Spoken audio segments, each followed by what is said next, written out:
నా కొడుకు 5 సంవత్సరాలు అయిందండి. జైల్లోనే ఉన్నారండి. జైల్లో పెట్టించారండి ముఖ్యమంత్రి గారు. 5 సంవత్సరాలు మట్టించి కోర్టుకు రమ్మంటే రావట్లేదు, సాక్షులు చెప్పమంటే చెప్పట్లేదండి. నా కొడుకు అందులోనే 5 సంవత్సరాలకి ఉన్నారండి. 5 సంవత్సరాలు మట్టించి అందులోనే మగ్గిపోతున్నారండి. రమ్మంటే రారండి, సాక్షులు చెప్పరండి. మాకు ఏదో నా కొడుకు విడుదల చేసి మా కుటుంబం ఆదుకుంటారని ముఖ్యమంత్రిని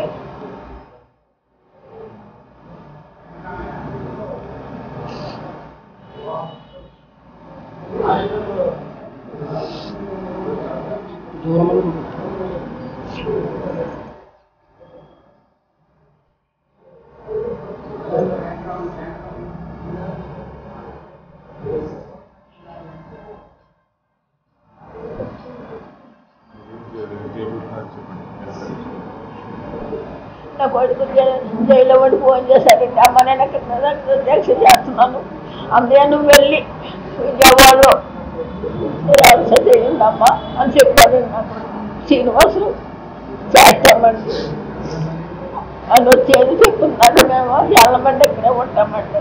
ఇక్కడే